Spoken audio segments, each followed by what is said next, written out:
renforcer l'esprit et les défis de la paix, de la stabilité et de la sécurité à travers le monde. Ce sont les mots-clés du président Blaise Compaoré du haut de la tribune de la 68e Assemblée générale de l'ONU.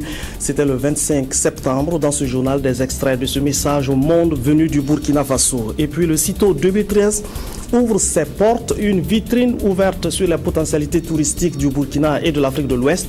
8 pays sont au rendez-vous de la 10e édition du Salon international du tourisme et de l'hôtellerie de Ouagadougou. Il présente aux tours opérateurs et au public les merveilles de nos pays et les raisons de les visiter. Notre invité du jour, M. Yen Yakoubassié, le directeur général du port autonome d'Abidjan, président de la communauté portuaire d'Abidjan. M. Yen conduit à Ouagadougou une mission commerciale du 25 au 30 septembre pour présenter les projets de développement du port d'Abidjan et recenser les nouvelles préoccupations des opérateurs économiques qui utilisent ce corridor ivoirien. Madame, Monsieur, bienvenue aux 20h sur la RTB. Le président du Faso s'est exprimé hier à la tribune de la 68e Assemblée générale des Nations unies à New York. Blaise Compaoré a déploré la situation des tensions permanentes entre États, les guerres et les problèmes sécuritaires qui annihilent les efforts de développement. Il a dans la même foulée interpellé les gouvernements du monde et les organisations internationales à se mobiliser pour la recherche de la paix, de la solidarité et de la sécurité. Le compte-rendu de nos envoyés spéciaux, Urbain Benito Somé et Alfred Nikema. Dans son adresse à l'Assemblée, le président du Faso a d'abord situé le contexte dans lequel se tient cette session. Le monde entier est sujet à des crises sociopolitiques, à des conflits armés, des extrémismes religieux, la criminalité transfrontalière, le terrorisme et des pandémies diverses qui interpellent toute l'humanité. Pour parvenir à la paix, à la stabilité et à la sécurité, Blaise Compaoré préconise l'esprit de partage et de solidarité. Après avoir salué l'action des responsables de l'ONU qui se sont succédés à la tête de l'institution, le chef de l'État a eu une pensée pour le peuple kényan, durement éprouvé ces derniers temps. C'est le lieu pour moi d'exprimer au peuple kényan la compassion et la solidarité du Burkina Faso suite aux actes terroristes récemment perpétrés à Nairobi. Parlant de la situation dans la sous-région, Blaise Compaoré a déploré les crises multidimensionnelles survenues ces dernières années. Il a loué les efforts de la communauté internationale pour y ramener la paix et la sécurité et dit la disponibilité du Burkina Faso à toujours œuvrer à l'avènement d'une paix durable et de la stabilité dans la sous-région, mais aussi dans le reste du continent. Au-delà de la résolution des crises sociopolitiques et militaires dans l'espace ouest africain, le Burkina Faso adhère fortement aux initiatives de la communauté internationale visant la restauration d'une stabilité durable en République centrafricaine, en RDC, dans la région des Grands Lacs, en Somalie, au Soudan.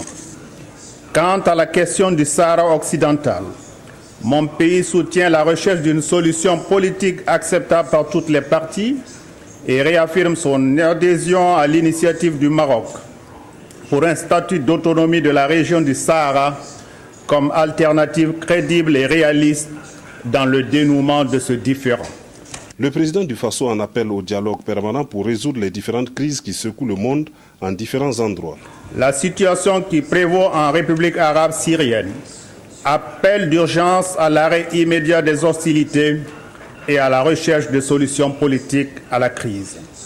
Aussi, encourageons-nous la mise en œuvre de l'accord américano-russe du 14 septembre 2013 visant au contrôle et au démantèlement des armes chimiques. Concernant la situation au Moyen-Orient, nous saluons la reprise des pourparlers directs israélo-palestiniens et encourageons vivement les différentes parties à œuvrer dans le sens de la résolution pacifique du conflit en vue d'aboutir à une solution juste et équitable fondée sur la reconnaissance d'un État palestinien vivant en parfaite harmonie avec Israël. Le climat de dialogue et de détente qui caractérise les relations entre la République de Chine-Taïwan et la République populaire de Chine mérite d'être salué et encouragé. Dans cet esprit, nous nous devons d'accueillir la République de Chine-Taïwan au sein des agences spécialisées des Nations Unies, notamment l'Organisation de l'aviation civile internationale et la Convention cadre des Nations Unies pour les changements climatiques.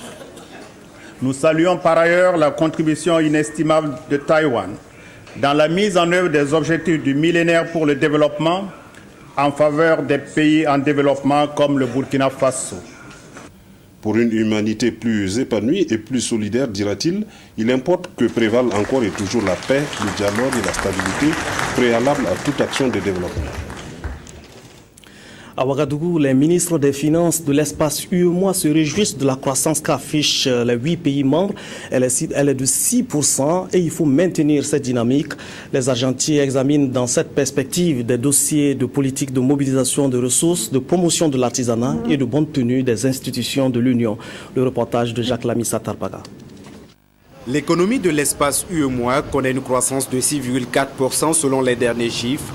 Le besoin d'une intégration plus accrue se fait davantage sentir et les ministres de l'économie et des finances de l'Union économique et monétaire ouest-africaine se penchent à Ouagadougou sur des dossiers tendant justement vers cet objectif.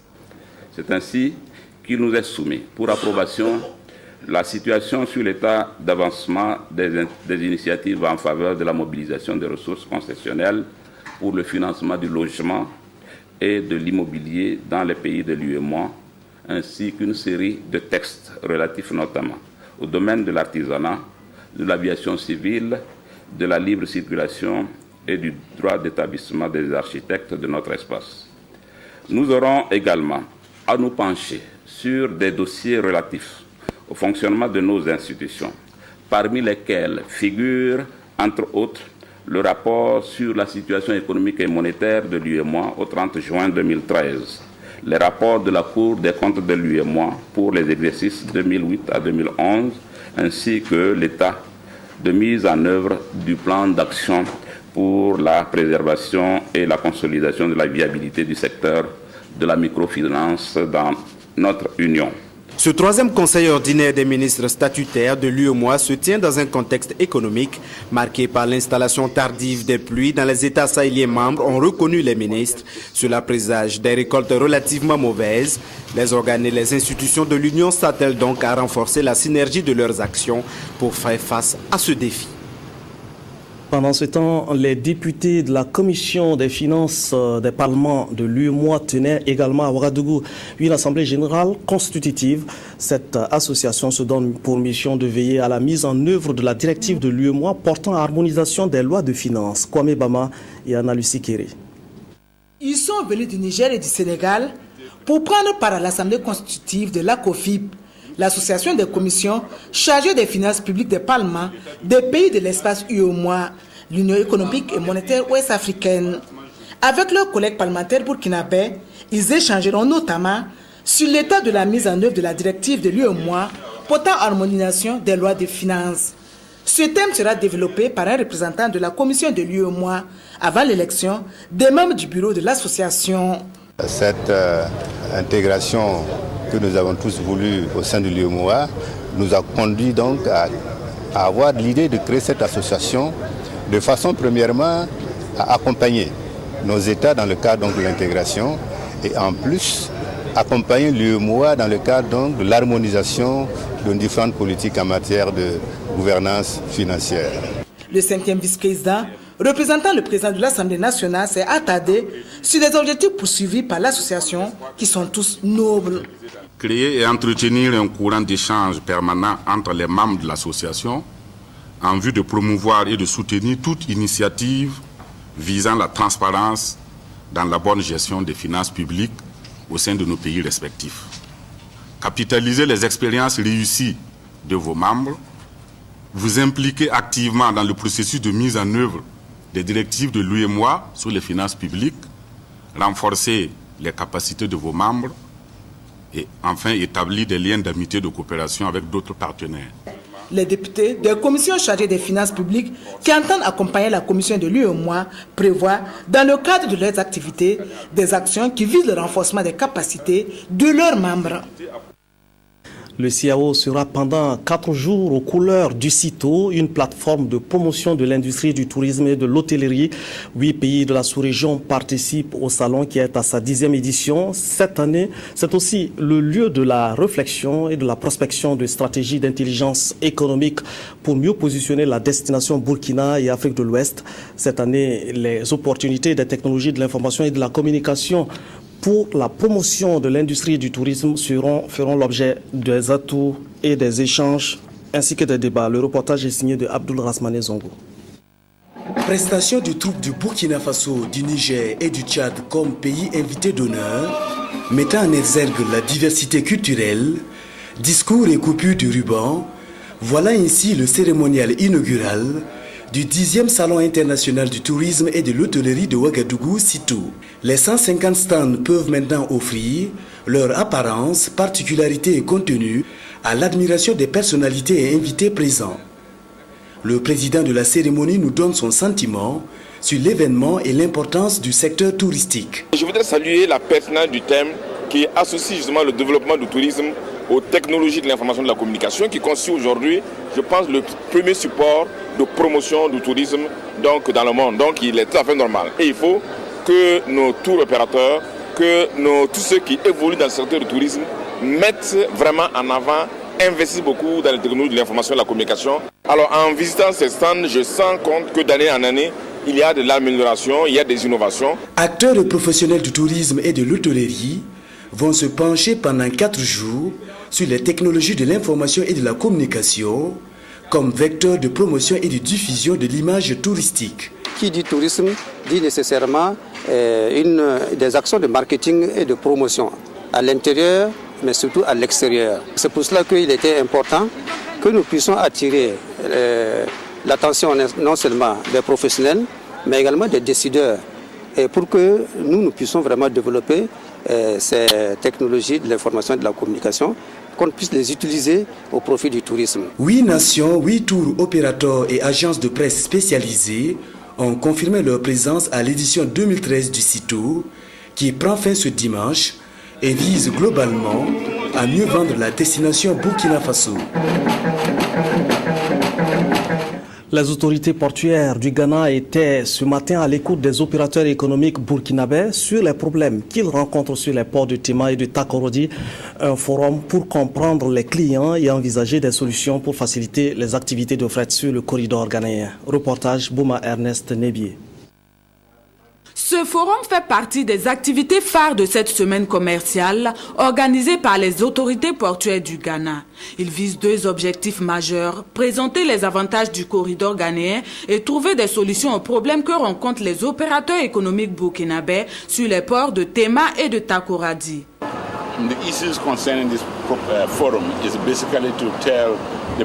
Le but de ce forum, c'est de venir et discuter avec les opérateurs économiques burkinabés pour les écouter, comprendre et leur comprendre, avoir leurs soucis, quels sont les problèmes s'ils rencontrent sur le corridor ghanéen. Nous sommes ici aussi pour leur dire que les eaux ghanéennes sont très sécurisées, nous avons la sécurité qui est très bonne, nous avons les dispositions dont ils ont besoin pour pouvoir faire leurs affaires. S'ils passent leurs marchandises à travers les ports du Ghana, leurs marchandises seraient très en sécurité. Les opérateurs économiques burkinabés sont invités à poser leurs préoccupations, des problèmes qui devraient trouver des solutions à l'issue des échanges. Les opérateurs économiques ont 2 problèmes, ou du moins ces problèmes sont de 2 ordres. Premièrement, je crois qu'il y a un problème d'encombrement du port. L'autre problème, c'est le coût de passage par le port de Tema.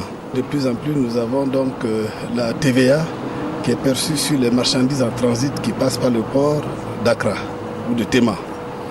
Alors là-dessus, nous avons dit que cette TVA n'étant pas récupérable, qu'il serait donc judicieux que les marchandises qui sont destinées au Burkina ne soient pas donc frappées par la taxe sur la valeur ajoutée. Là-dessus, on pense qu'à travers le forum que nous organisons aujourd'hui et des rencontres, on pourra trouver des solutions.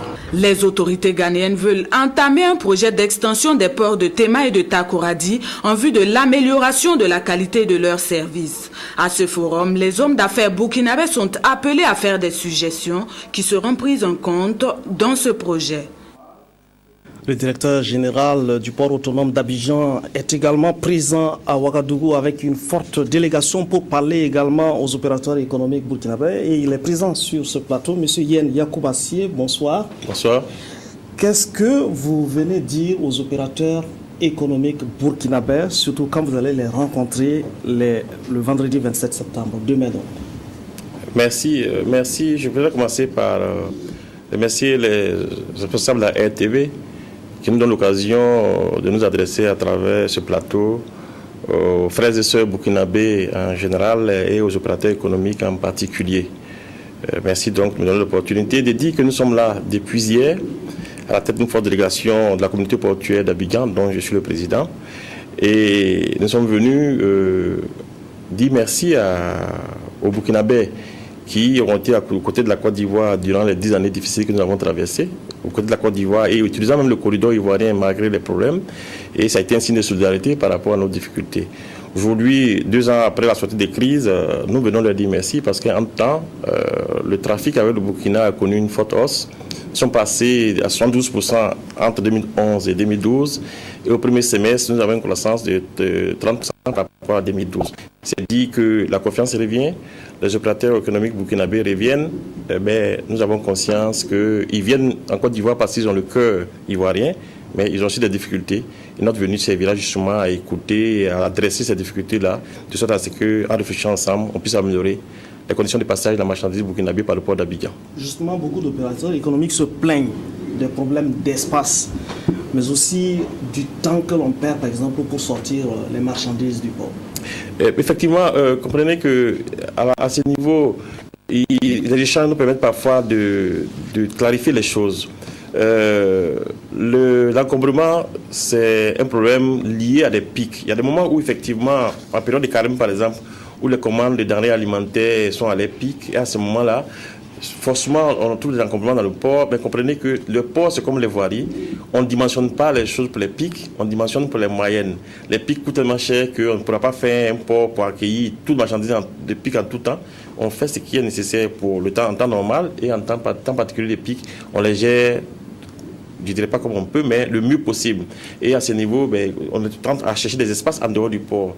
Le problème d'encombrement, c'est lié à l'intérieur de la zone sous douane, pas à l'extérieur. On invite de plus en plus les opérateurs et les transitaires à se trouver des espaces sous douane, de sorte que pendant les périodes de pic, la partie sous douane soit soulagée en faisant sortir de la marchandise qui stockerait dans la partie hors douane avec un régime douanier spécial. Mais qu'est-ce qui explique que beaucoup estiment, par exemple, que le port d'Abidjan est des plus chers des corridors de la sous-région? Oui, en fait, effectivement, vous avez employé le mot corridor qui en dit long parce qu'il y a des coûts directs portuaires, il y a des coûts indirects liés au corridor entre Abidjan et Ouaga ou Bobo. Effectivement, à ce niveau, il y a divers éléments qui composent ces coûts et qui, réfléchir. Il y a un problème qui a été posé pendant longtemps et pour lequel je pense qu'une solution est en voie d'être trouvée, c'est le problème de tracasseries routières qui en fait induisent des coûts indirects qui reviennent très chers au final aux opérateurs. Et là, au niveau de l'État de Côte d'Ivoire, vous savez qu'il y a beaucoup d'améliorations. Il y a un certain nombre de barrages qui ont été officiellement installés et pour lesquels les gens sont tenus de respecter.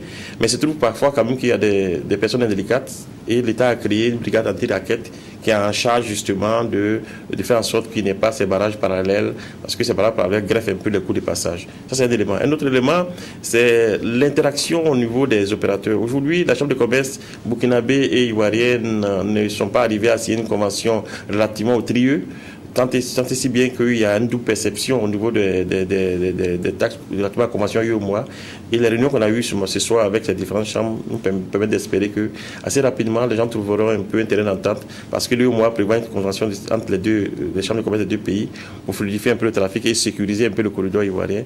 Quand ce sera fait, ce sera ça aussi des coûts de moins pour les opérateurs. Il y a d'autres aspects effectivement liés au coût direct portuaire, directement aux installations, mais à ce niveau, c'est vrai, quand vous avez un client qui se plaint, il faut l'écouter.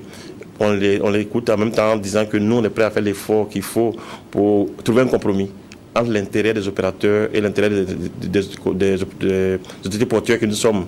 Soit dit en passant, des ports aussi ont besoin de ressources pour faire des investissements, pour faciliter le passage de la marchandise. Tant et si bien qu'il faut penser à ce que le port ait quelques ressources, mais en face des investissements qui sont faits au port par rapport à d'autres ports qui n'existeraient pas, je pense que les opérateurs qui fréquentent les ports savent un peu les atouts qu'ils ont à Abidjan par rapport aux autres ports de la sous-région. Justement, quels sont les investissements que vous mettez en œuvre pour faciliter justement le passage Déjà, je voudrais vous dire que déjà, à Abidjan, en termes d'infrastructure, nous avons le plus grand linéaire des quais, nous avons le plus grande profondeur pour les quais à divers, mais nous sommes conscients qu'après des 10 années de crise dont nous sortons, nous avons besoin de réinvestir pour essayer d'actualiser un peu, de nous mettre à niveau au plan des infrastructures.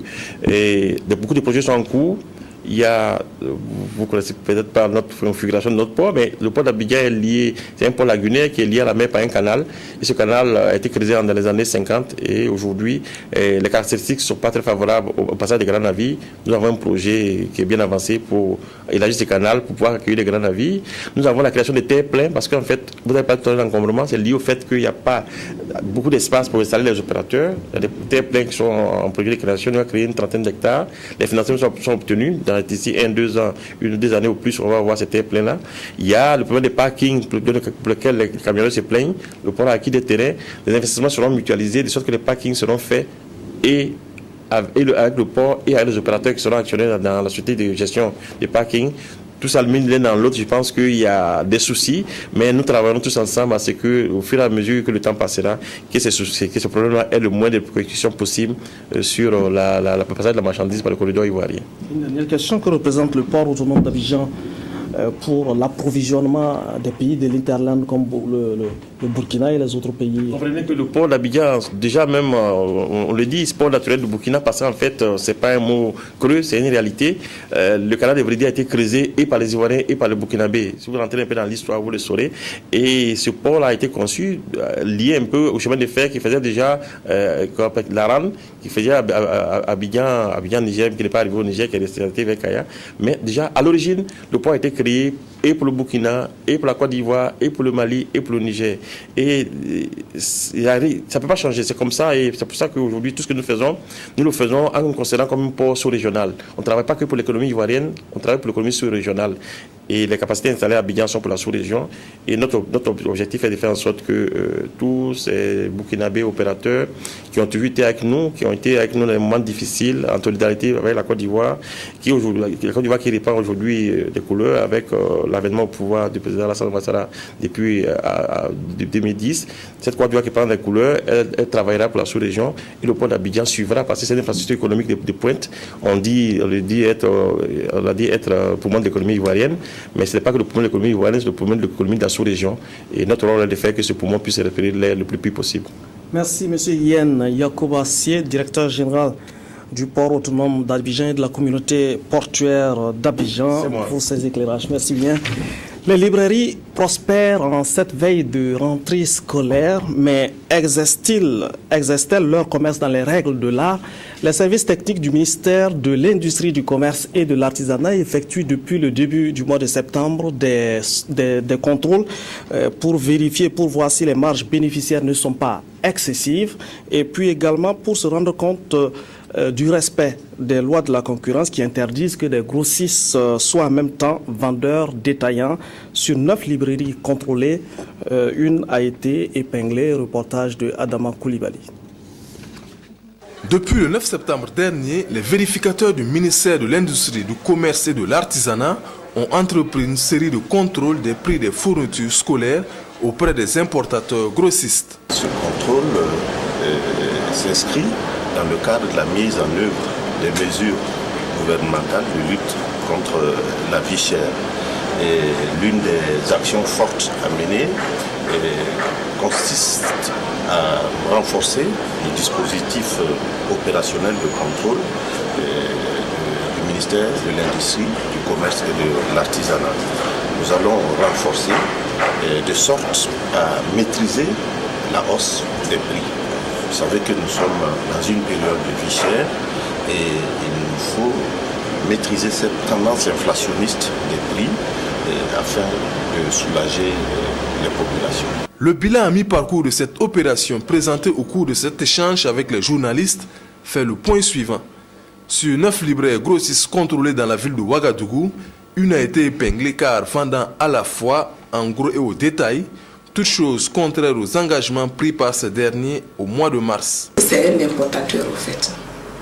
Il nous a fait savoir qu'il vendait en gros et au détail. Parce qu'il vend au détail parce qu'il n'a pas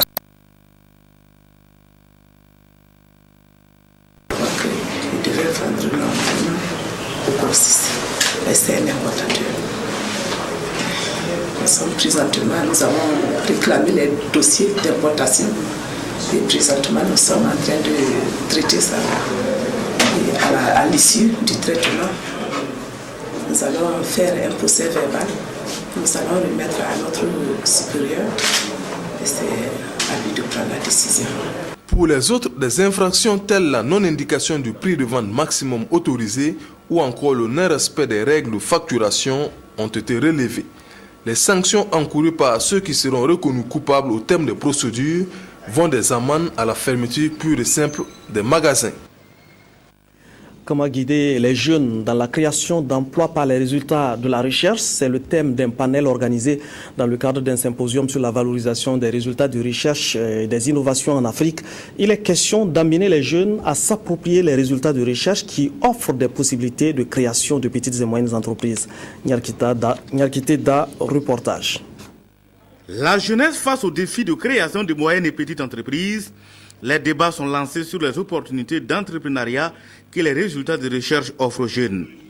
En initiant ce panel, il s'agit d'expliquer à la jeunesse l'importance des résultats de recherche, le plus souvent non utilisés alors qu'ils constituent des sources de création d'emplois. D'abord, il était bon de donner des informations aux jeunes, parce que la question de la liaison entre les résultats générés par la recherche, les innovations générées par la recherche, ou par les innovateurs privés, la liaison entre ça et, si vous voulez, la création de richesses par la création d'emplois, la création d'entreprises, est au cœur aujourd'hui des préoccupations du gouvernement. Les résultats des recherches offrent beaucoup d'opportunités dans bien des domaines, à savoir l'agriculture, l'agroalimentaire, la santé, l'énergie, les mines, la géologie et les sciences sociales et humaines, pour ne citer que ces secteurs. Il appartient alors à la jeunesse de s'approprier les résultats, seule voie, selon les panélistes, pour permettre le développement du Burkina par la création d'emplois durables. Les opportunités vraiment qui se présentent pour les jeunes, essentiellement, sont à mettre en corrélation avec aussi l'environnement national, où il existe un certain nombre d'opportunités à saisir. Il est vrai également qu'en matière de recherche aujourd'hui, il y a beaucoup de choses qui se font et qui sont prêts à être valorisées. Et ce sont des recherches, des résultats qui sont disponibles que les jeunes devront connaître. Si des chercheurs trouvent, il faut des preneurs, et les preneurs sûrs sont les jeunes. Foi de tous les intervenants de ce matin au panel sur l'exploitation des résultats de recherche. C'est pourquoi de façon unanime, ils recommandent la révision du système éducatif, le développement d'une culture de l'entrepreneuriat, la valorisation à grande échelle des résultats de recherche, et toutes ces actions doivent être accompagnées d'une campagne de communication. L'agence de l'eau du Nakambe installe le comité local de l'eau Mountan, un cadre de concertation et d'échange associant tous les intervenants au plan local dans la gestion des ressources en eau. Les membres du comité doivent trouver des solutions aux problèmes de dégradation et de pollution des ressources en eau dans le monde, la Kossi et les Banwa. Le reportage de Aboubakar Sagnon. Ils sont 9, avec une mission commune, celle de trouver des solutions pour une gestion durable et rationnelle des ressources en eau.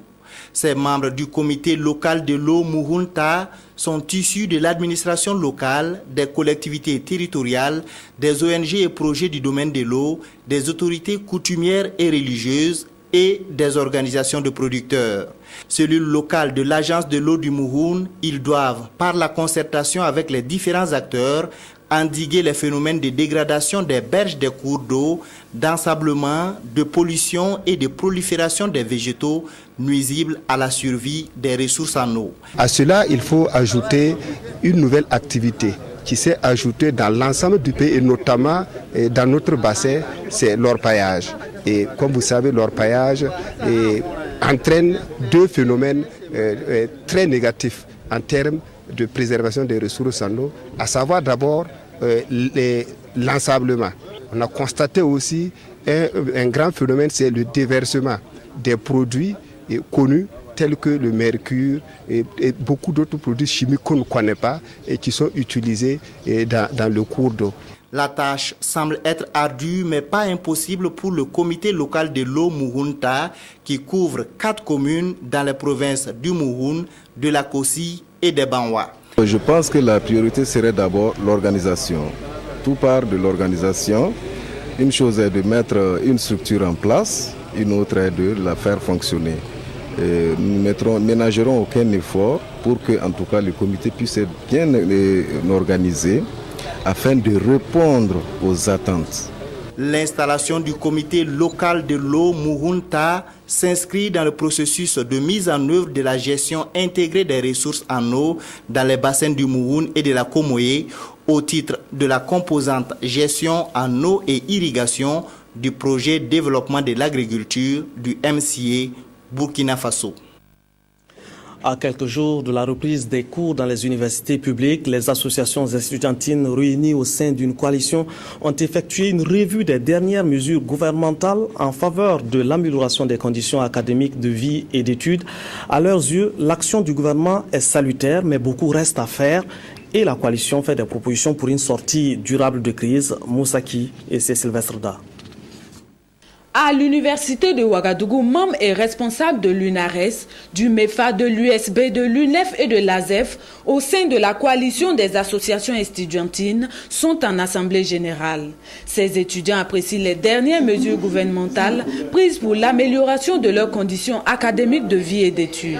Ces mesures sont entre autres l'augmentation du prêt fonnaire et de l'aide de 25 000 francs CFA, la réfection des cités et l'octroi de 14 milliards de francs CFA au ministère des enseignements secondaires et supérieurs pour l'achèvement des infrastructures en chantier dans les universités publiques du Burkina. Nous acceptons la mesure gouvernementale, mais ce que j'ai dit, nous allons appuyer sur l'accélérateur pour que nos autres revendications soient prises en compte par rapport donc aux différentes plateformes qui ont été soumises à l'autorité. Il s'agit donc de la construction des amphithéâtres, de l'achèvement des chantiers en cours, les chantiers donc de Ouaga 2, des salles de TD et de TP qui sont donc derrière les pavillons F et G. Il faudrait pousser l'autorité à pousser effectivement donc les différents entrepreneurs pour achever les chantiers. Parce que la chose imminente à l'université, c'est le manque d'amphithéâtre et le manque de salles de TD et de TP. Cette rencontre des étudiants se veut aussi un cadre pour faire des propositions de sortie de crise dans les universités publiques. Ces propositions seront transmises aux autorités universitaires. Mais d'ores et déjà, les étudiants au sein de la coalition se disent prêts pour la reprise des cours prévue pour le 1er octobre 2013. La planification familiale à l'Est, centre-Est et puis dans le centre-Sud, Yolande Lompo et d'autres confrères ont pu observer ces indicateurs. Elle demeure une préoccupation pour le Burkina Faso au regard de ses implications sur la mortalité maternelle et néonatale. Des efforts doivent être faits pour une plus grande maîtrise de la croissance démographique. Reportage. La présente caravane de presse entre dans le cadre du repositionnement de la planification familiale. Un passeport qui devra permettre à chaque couple de mieux organiser sa vie. Il s'agit donc de pouvoir faire en sorte que la prévalence contraceptive soit élevée et qu'il y ait donc un impact en termes de mortalité maternelle et néonatale. Et pour cette caravane-ci, il s'agit donc de donner l'information juste à un certain nombre de cibles que sont les femmes, les chefs de famille et les communautés sur la santé de la reproduction de façon générale, mais de façon spécifique sur la planification familiale. La région du Centre-Sud dispose de 4 districts sanitaires et selon le directeur régional de la santé, la planification familiale se porte bien de façon globale, mais l'adhésion des populations pose problème. Une assertion corroborée par l'association Zakla Yulumde, l'une des associations qui fait de la promotion de la santé de la reproduction sa préoccupation à travers sensibilisation, formation et plaidoyer. Les femmes n'aiment pas parler devant leur mari, ça c'est un. Et de deux, les hommes aussi n'aiment pas que les femmes adhèrent à la planification familiale. Pour amener ces hommes à adhérer, on fait des animations grands groupes. On parle de ça et maintenant on part dans les domiciles. C'est ça qu'on fait des visites à domicile. On voit les couples pour sensibiliser l'homme, pour le montrer l'importance même de la planification familiale. Parfois nous assistons à certaines femmes qui viennent pour une méthode ou pour une autre sans le consentement de son mari. Bien sûr, ce n'est pas normal. nous sommes en train de travailler, de faire de telle sorte que chaque femme qui va venir, en tout cas, essaie de convaincre de travailler avec son mari pour que le mari, parce que si le mari adhère, c'est facile. Dans la cité de la patate douce, par exemple, les méthodes contraceptives les plus utilisées sont les injectables, les pilules et les implants. Et si certains conjoints s'accommodent difficilement de l'utilisation des différentes méthodes et vont jusqu'à intimider leurs femmes, d'autres par contre donnent le bon exemple. La planification familiale permet d'espacer les naissances. Elle contribue à assurer une bonne santé de la mère et de l'enfant.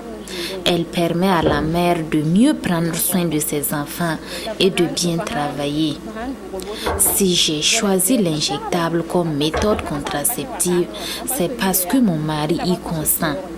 Pour le bien-être de la mère et de l'enfant, autorités coutumières et administratives conjuguent leurs efforts pour aider les agents de santé. Et nous ne faisons que sensibiliser et les faire comprendre qu'effectivement c'est dans notre intérêt de limiter les naissances. Parce que quoi qu'on veuille aujourd'hui, vous voyez que cette histoire de vie chère et autres là, la cause n'est rien d'autre que la surpopulation. Donc les enfants ont besoin d'être éduqués, d'être poussés, surtout au niveau de leurs études et tout, pour que vraiment ce soit des hommes de demain. Donc nous faisons de la sensibilisation et nous pensons qu'en tout cas ça va payer. Et ce n'est pas la peine de prendre autant de femmes.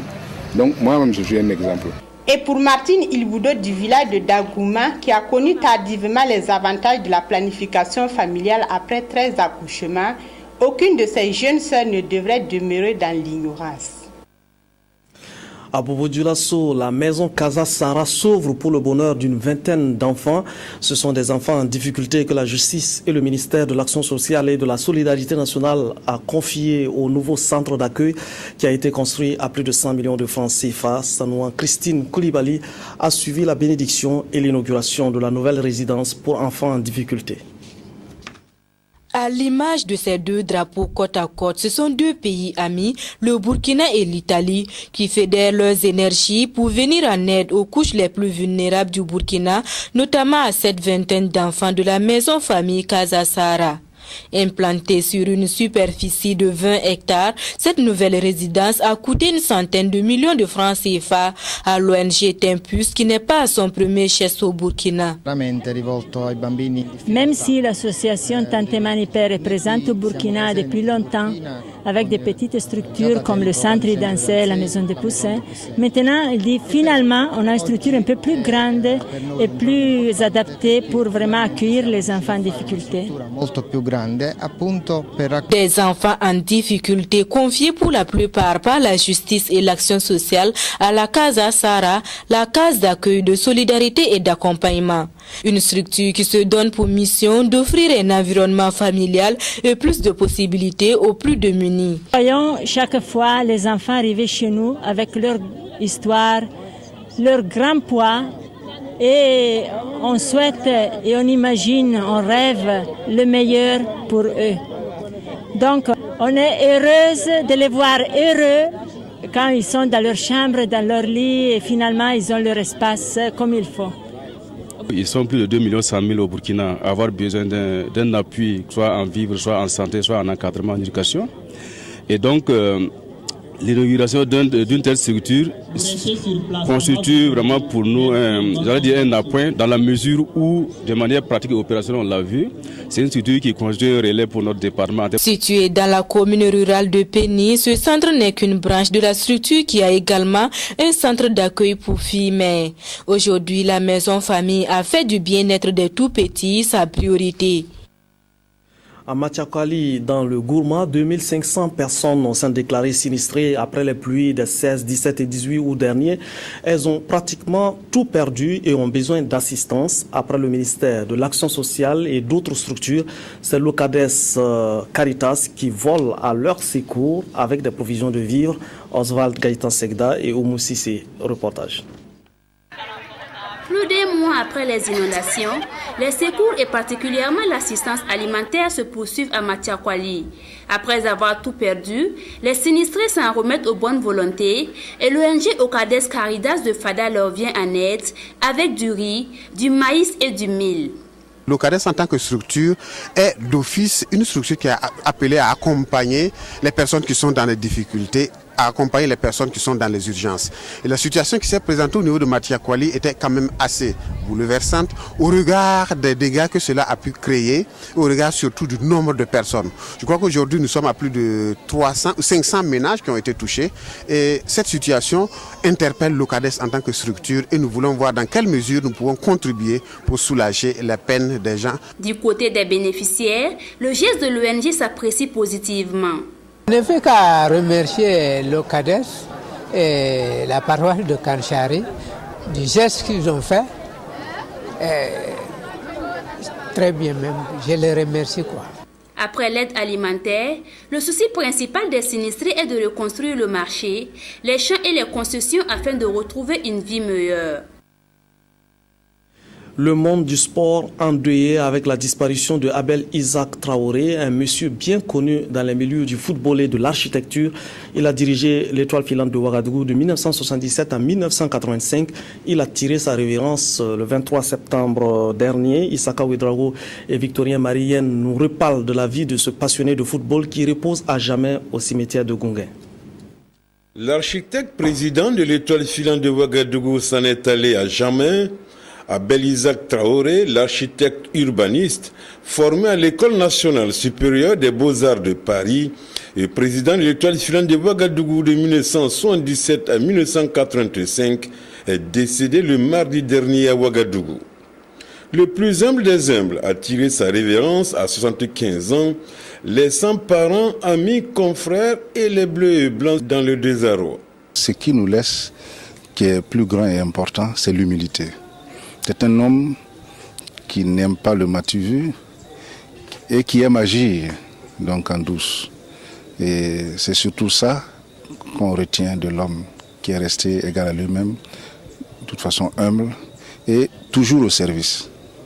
Croyants invétérés et pratiquants assidus, les fidèles de l'église Sainte-Camille ont rendu un dernier hommage à celui qui s'est endormi dans l'espérance de la résurrection. Le grand architecte et passionné de football a contribué à faire de l'Étoile filante de Ouagadougou la reine des stades. Sous son règne, les fous a remporté des trophées les plus convoités de l'époque, 3 fois vainqueur de la Coupe Citec, vainqueur de la Coupe Sauve-Père, Coupe Raoul Folero, le tournoi des Cités-Unies, etc. Abel Isaac Traoré a été tout simplement un grand président. Abel Isaac est d'abord un mécène. Et je dis mécène parce qu'au temps où vraiment son cabinet d'architecture marchait à merveille, je peux dire que l'Étoile en a beaucoup profité parce que c'était un homme qui tendait toujours la main, surtout quand il s'agissait de l'Étoile filante, du Cariogo et même de l'équipe nationale. C'est ici, au cimetière de Gonguin, que repose désormais Abel Isaac Traoré, le bâtisseur qui a toujours donné sans compter. Alors, quoi qu'on dise, quoi qu'on fasse, les grands hommes ne meurent jamais. Abel Isaac Traoré aura donc vécu utilement pour son prochain. Voilà, c'est la fin de cette édition. Merci de nous avoir suivis.